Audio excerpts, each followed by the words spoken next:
We remain steadfast in our commitment in delivering local news that matters, stories that inspire, enriching the lives of Filipinos in the Philippines and across the globe. This is your GMA Regional TV. Buong puso para sa Pilipino.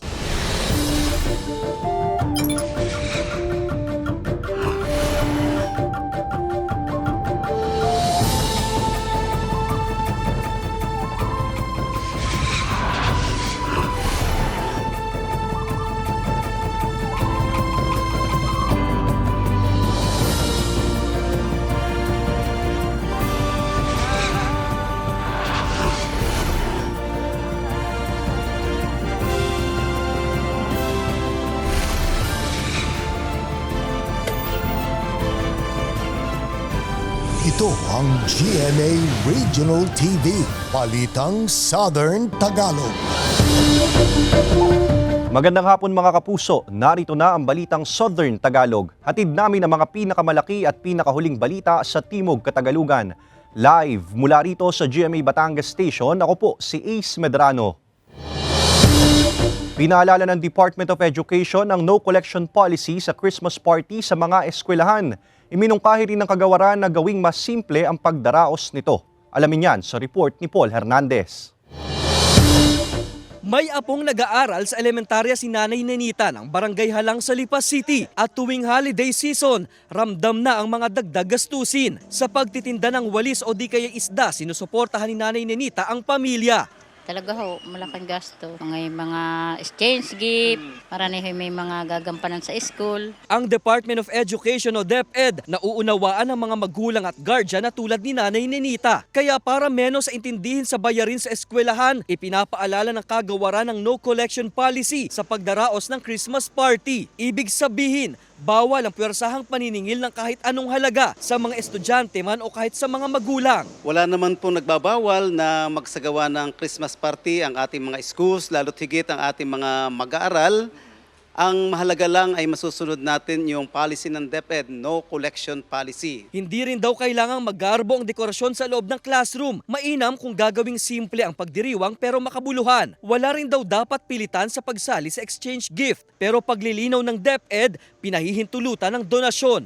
Pwede magdala ang mga bata ng kanilang mga baon para magkasalo-salo din. At siyempre, kung meron namang donation na magagaling sa community, pwede rin po naman. Mapapanagot ang guro o ang pamunuan ng paaralan kung mapapatunayan sa investigasyon kung may itinatakdang solicitation o collection. Ayon sa DepEd, sa December 18 nakatakda ang Christmas break. Kasama si Buhay Adante Jr., Paul Hernandez. Balitang Southern Tagalog. Naitala ng TDRO sa unang linggo ng Disyembre ang 10 vehicular accident sa Barangay Balagtas sa Batangas City. Samantala, isinisisi naman sa ginagawang flyover ang pagbigat sa daloy ng trapiko sa bahagi ng Balagtas Rotonda. Para sa detalye, makakasama natin live si Denise Abante. Denise?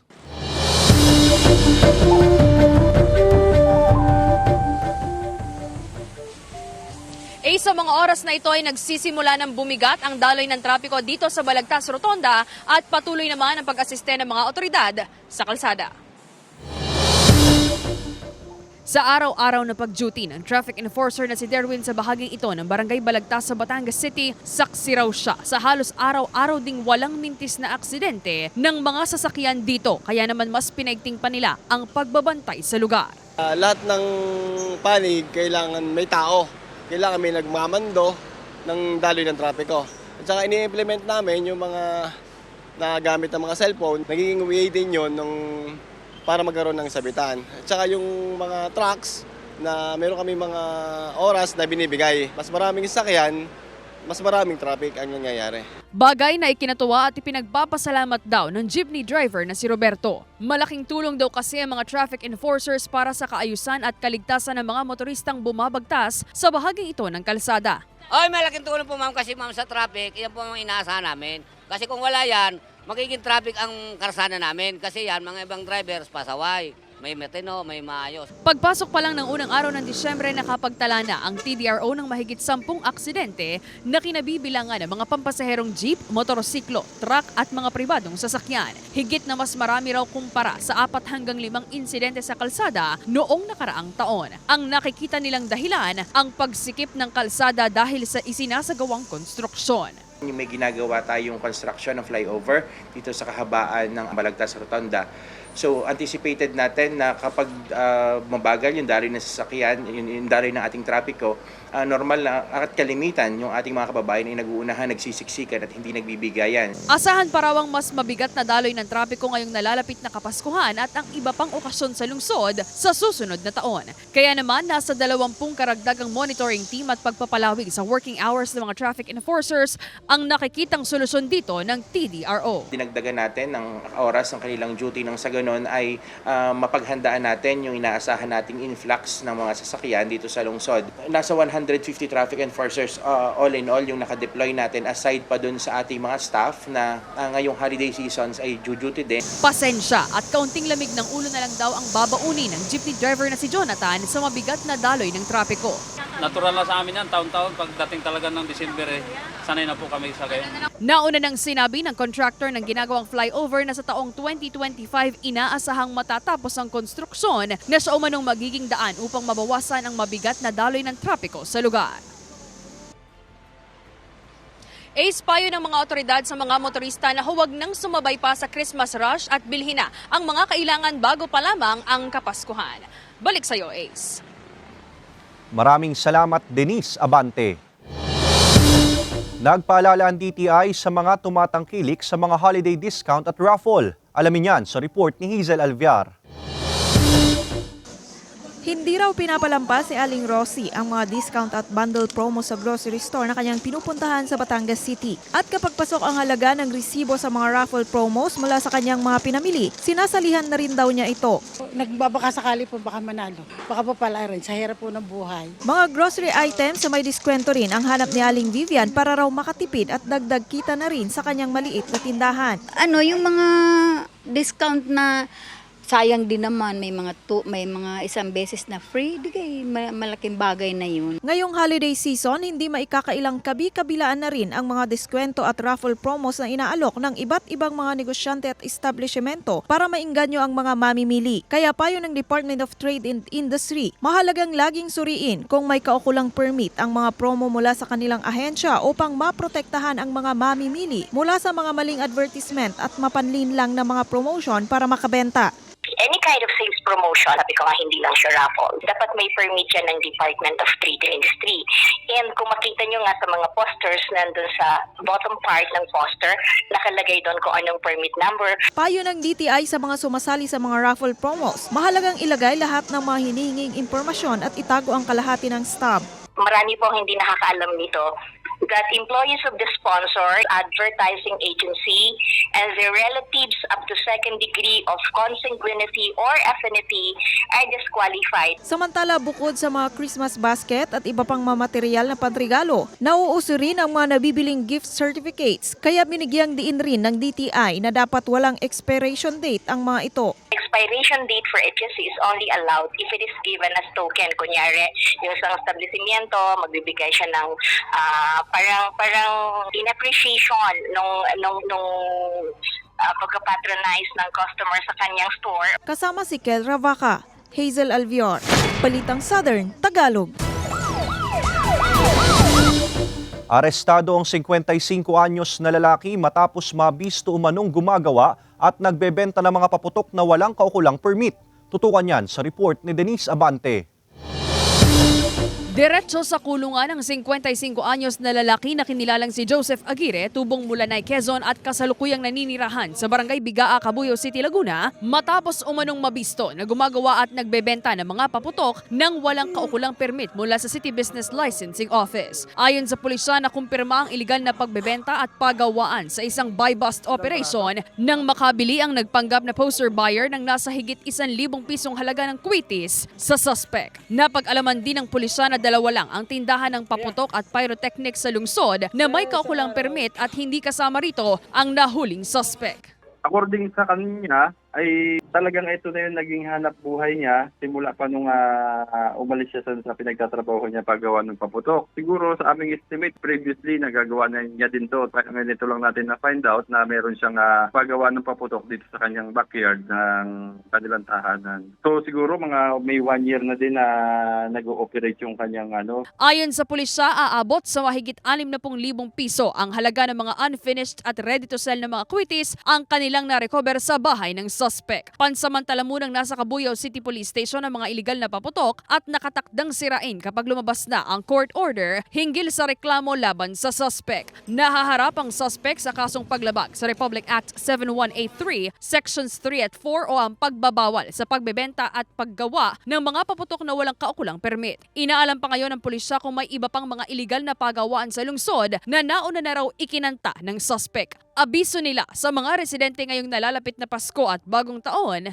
Sa atin po mga mamamayan, pinapaalalahanan po natin muli kayo na mag-ingat po tayo sa pagbili ng ating mga paputok at mga pyrotechnics. So bumili lang po tayo sa mga authorized na retailers and manufacturers ng mga paputok dahil baka ang mangyari, sa halip na mapamura tayo ng nabili natin ay magkaroon pa po ng aksidente or disgrasya dahil sa hindi authorized autorizado ng ating Bureau of Fire and ng ating pamalahang lungsod ang kanilang nabilihan. Sinisika pa ng GMA Regional TV Balitang Southern Tagalog na makuhanan ng pahayag ang nahuling suspect. Denise Abante, Balitang Southern Tagalog. Mga kapuso, bukas araw ng Biyernes, December 8, mawawalan ng supply ng kuryente ang ilang barangay sa lungsod ng Calaca at sa mga bayan ng Lemery, Taal at San Luis, Batangas. Magsisimula ito alas 8 ng umaga hanggang alas 5 ng hapon, bunsod ng pagpapalit ng mga poste at clearing ng mga linya.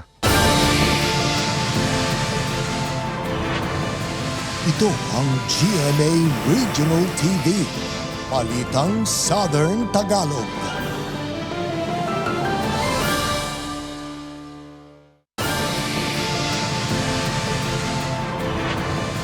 Ito ang GMA Regional TV, Balitang Southern Tagalog. Nasagip ang 5 mangingisda matapos umanong banggain ng isang Chinese vessel ang kanilang bangka sa Paluan Occidental, Mindoro. Ang detalye sa report ni Denise Abante.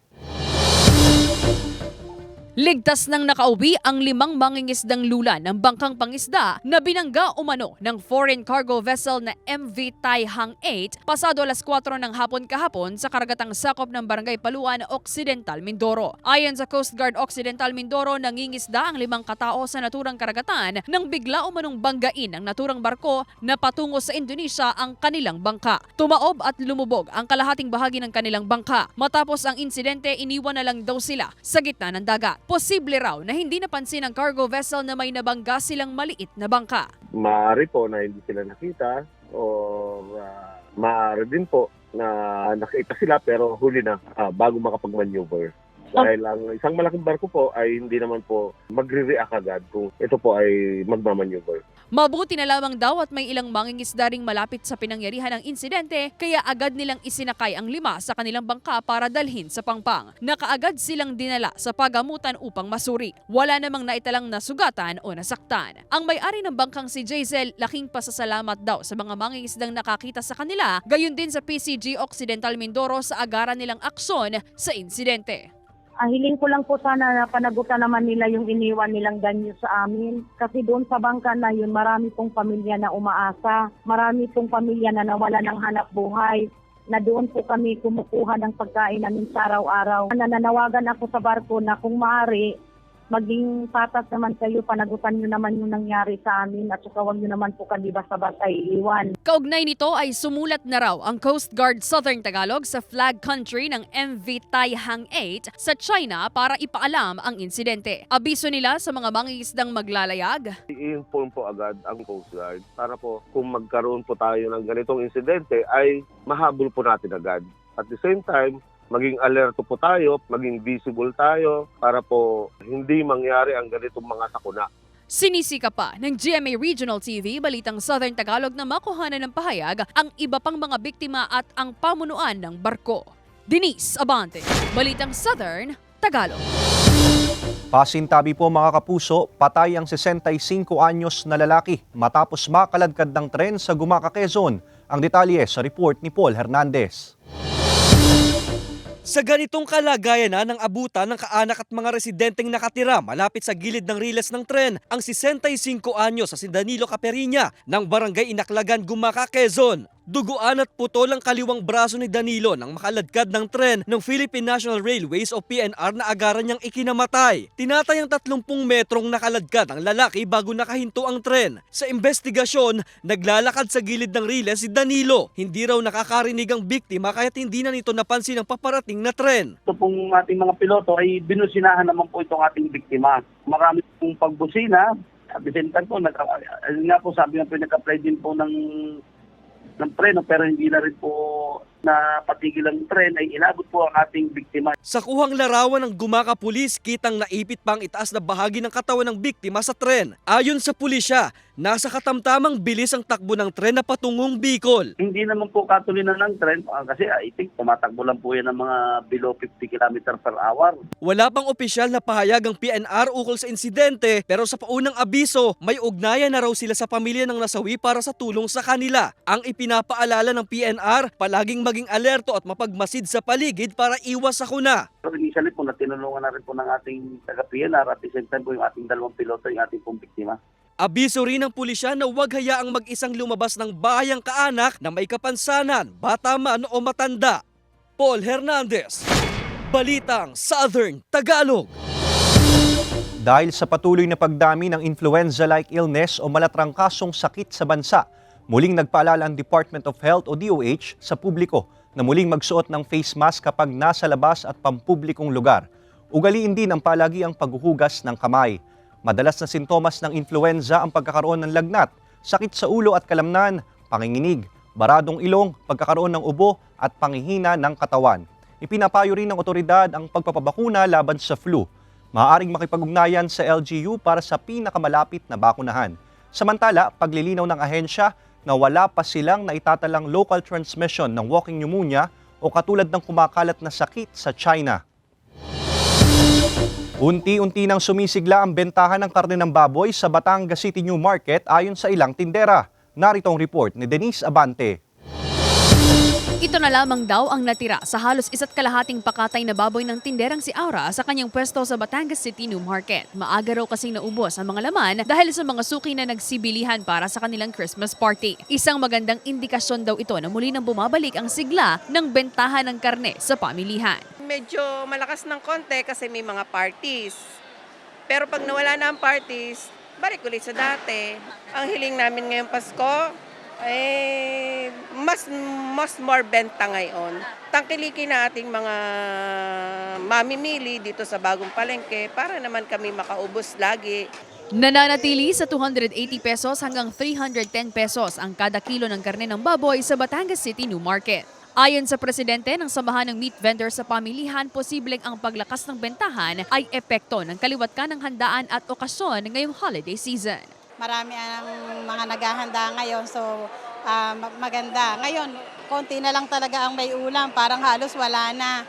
Siguro sa mga susunod na araw, ganun din. Pero sabi nga, ang nakakatakot sa pagbilis ng bilihan, pagtaas naman ng live weight. So sana hindi naman tumaas ng ganong kataas pagdating ng Christmas at bagong taon. Ayon sa Samahang Industriya ng Agrikultura o SINAG, wala pa silang nakikitang pagtaas sa presyo ng live weight ng baboy sa mga susunod na linggo. Wala naman. So far, stable naman 175 ang average ng Luzon Farm, tapos 60 ang backyard. Stable pa. At dahil nagkakaubusan na rin daw sa kada isa hanggang 1.5 pakatay ng baboy dahil sa dami ng orders, nagdadagdag na ng paisa-isang pakatay ang 58 anyos na tinderang si Andrea. Kung dati 1 hanggang 2 lamang, gagawin na raw niyang 3 ang pakatay ng baboy sa mga susunod na araw. Medyo nagkakaroon ng mga catering, nalakas-lakas na, nagkakasabay-sabay. Na sana hindi na tuloy-tuloy na ang aming bentahan. Di ka dati dumaan ang pandemic, naging talagang zero kami. Ngayon okay na. Lahat sila nagpa-party-party na. Umaasa naman ang ilang mamimili na wala ng pagtaas pa sa presyo ng karne ng baboy sa palengke. Sana magbaba pa dahil puro taas para makabawas-bawas sa gastusin. Natural naman na yun ate na mataas ang presyo ng gawa ng habang tumatagal pataas talaga ng pataas ang presyo ng mga bilihin. Kaya hindi na naninibago doon. Bumaba pa sana. Para yung mga walang kakayahan makabili ng ma-afford nilang bumili. Kasama si J.R. Manjares, Denise Abante, Balitang Southern Tagalog. Ito ang GMA Regional TV. Balitang Southern Tagalog.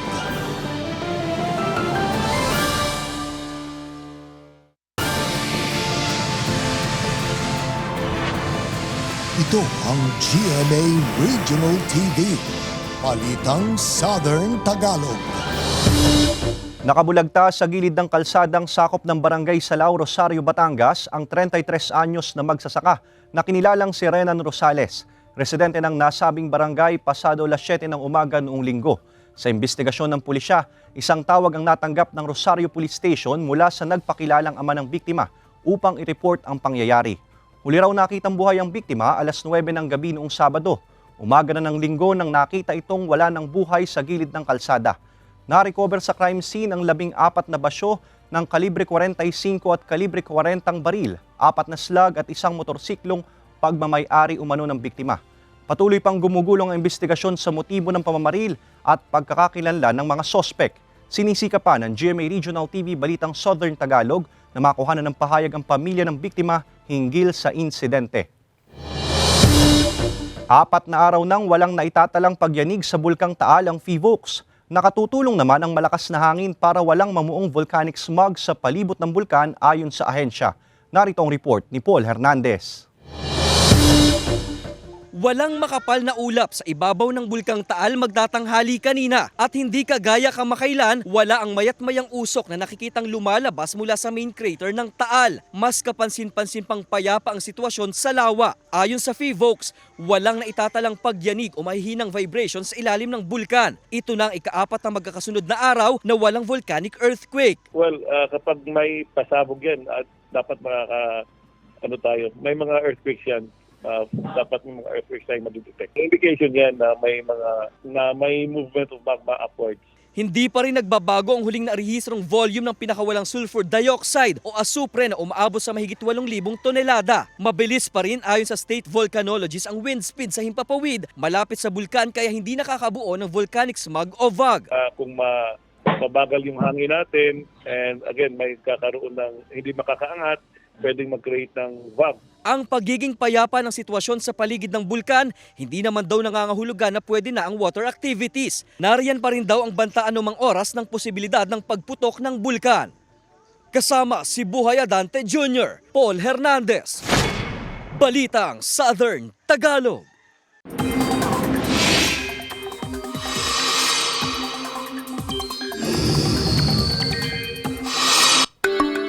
Mga kapuso, patuloy na iiral ang amihan at easterly sa ating bansa.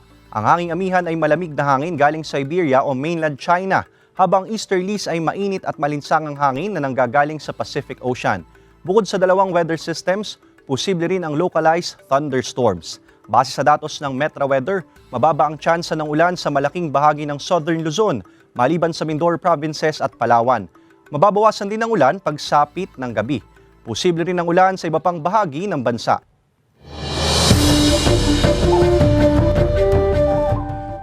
Mag-ina na ang turingan in real life ni Alden Richards at Sharon Cuneta. Samantala may pasilip si Raver Cruz sa nalalapit nilang serye ni Jasmine Curtis Smith. Narito ang report ni Hazel Alviar.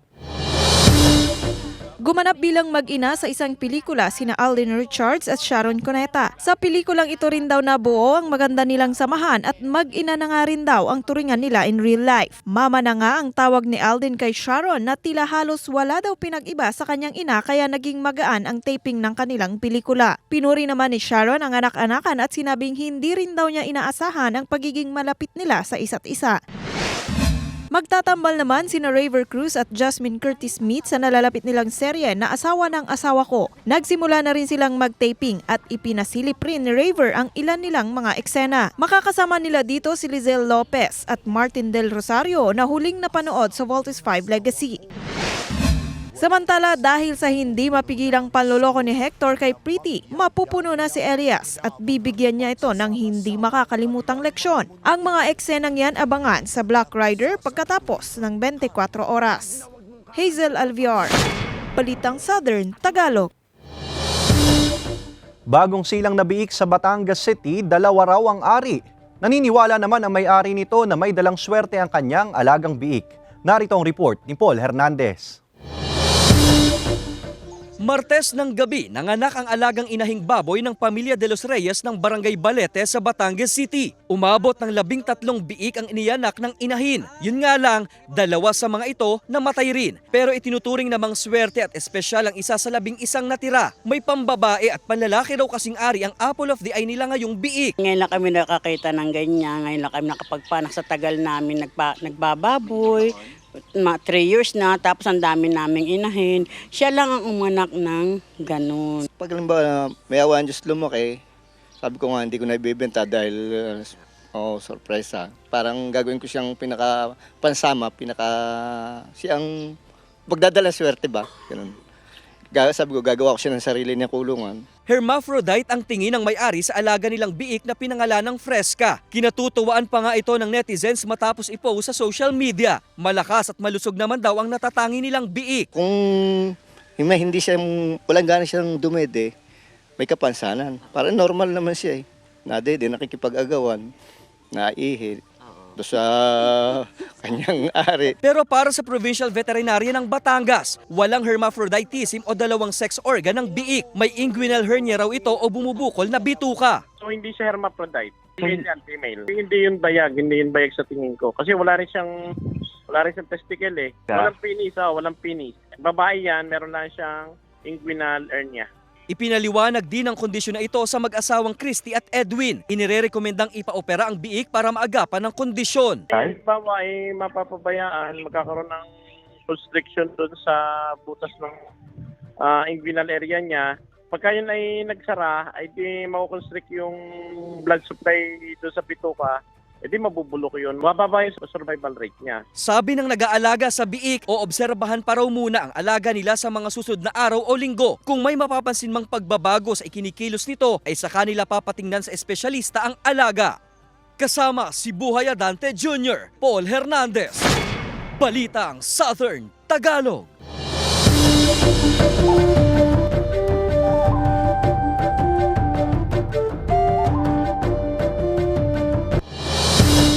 Samantala, mapapanood niyo po ang episode na ito at iba pa ang pinakahuling lokal na balita sa official website ng GMA Regional TV, www.gmaregionaltv.com. Pwede rin kayong bumisita sa aming official YouTube channel, GMA Regional TV, at click ang subscribe button para sa pinakamainit na balita mula sa rehiyon. Dahil sa GMA Regional TV, local news matters.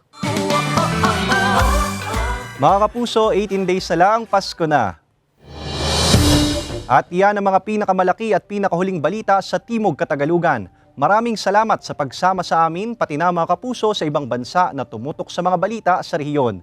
Kami, ang GMA Regional TV Balitang Southern Tagalog, buong puwersa para sa mas malaking misyon at mas malawak na paglilingkod sa bayan.